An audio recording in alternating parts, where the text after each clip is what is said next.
msTracker is a web-based manuscript submission, tracking, and peer review management system designed for use by scholarly journals and similar publications. Our mission is to provide an easier-to-use, mobile-friendly, and less expensive alternative to our overpriced and over-engineered competitors in the product space. This video will provide a brief demonstration of manuscript processing with msTracker. Let's begin by submitting a manuscript. We will choose msTracker demonstration from the drop-down.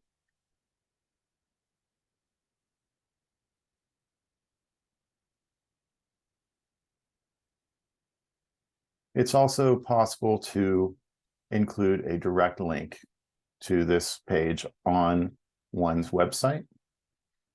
I'm going to pause the video here and populate the manuscript submission page.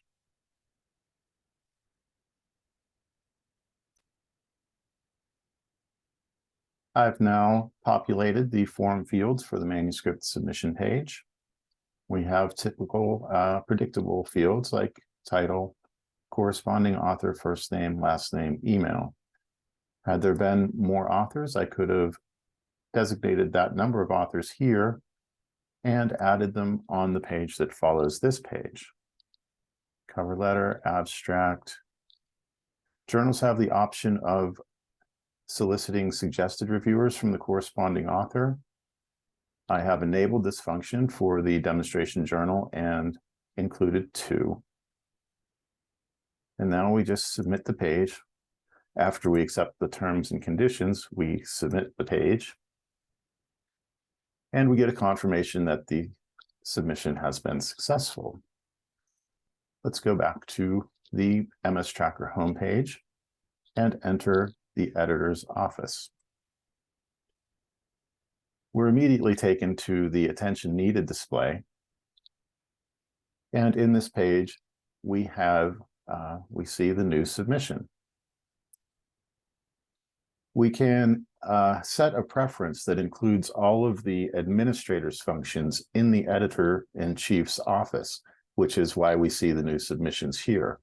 In doing so, we can also complete manuscripts entirely from within this office. We see in the new submission that we can view the cover letter,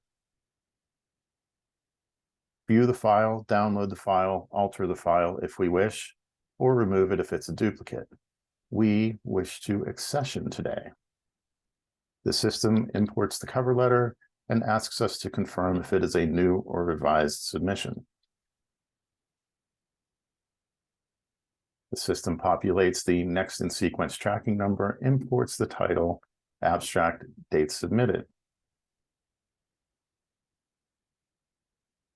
Now we have some options here to send notifications and change status. We will send the notification to the corresponding author. It will include the tracking number as well as information on how to generate their history and status report. We do wish to change the status to awaiting editor assignment. Since we are the editor-in-chief, we don't have to send ourselves a notification. Now we're taken to the manuscript detail page. We can upload a modified version of the file from our own desktop if we chose to make any changes, or we can take the easy route and just import the submitted file. The manuscript now awaits editor assignment. For the sake of convenience, we are going to assign ourselves rather than any associate editor. It can be done from the Assign Editor link or from the menu option. We will assign ourselves, as I stated. We'll just go with all the default options as well as the template letter to send notification.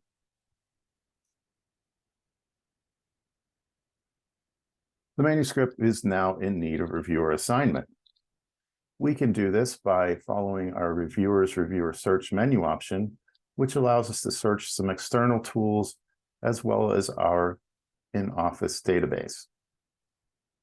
We could send requests here from our database, but we want to go back.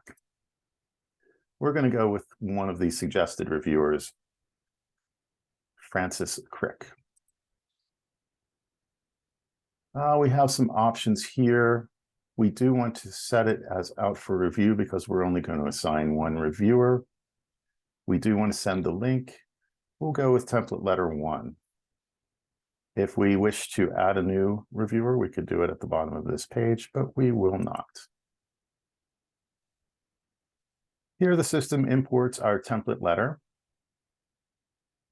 It is modifiable, and it includes links with which to agree to provide a review, decline to provide a review, see the manuscript, or most importantly for our purposes, to submit the review.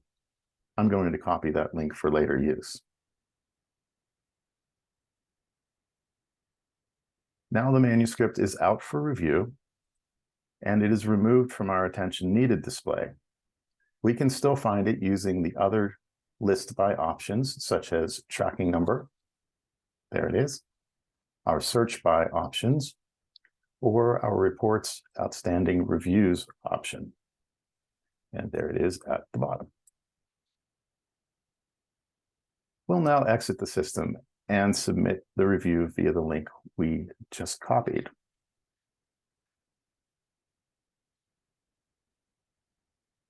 This is the default form used by msTracker. It is customizable, but this form does a pretty good job for most journals. I'm going to pause while I complete the rest of the form.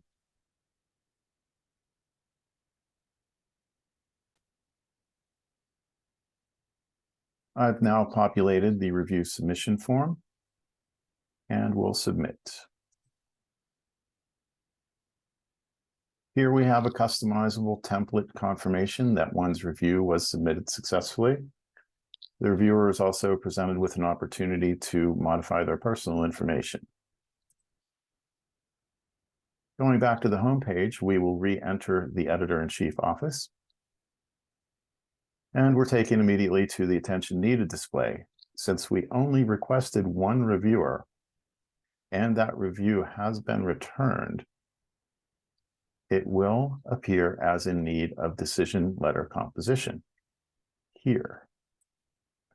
This is our manuscript. We will go here. We can compose a decision letter from the link provided. Decision letters can be composed at any time using the other compose decision letter menu option. We will reject and resubmit to Darwin. We'll say, Dr. Darwin, please revise and resubmit. There are a few options down here. We will not choose any of them. We could save for later, upload an ancillary file, choose to not send the letter and just keep everything in-house and handle it another way. Template decision letters, there are several, and they populate at the bottom for copy-paste convenience. We'll bring a little piece of it up here and submit. Since we were both the assigned editor and we are the editor-in-chief, it now asks us to review our letter before sending it and approve or disapprove or modify. We will not send this to the administrator, but we will approve the letter and send. At this point, we've completed the processing. The manuscript has sent a decision letter and thank you letters to the reviewers. And in those emails, we have links that let them not only confirm receipt of the message, but to view the review narratives as well as the decision letters. Let's have a look at one of those, shall we?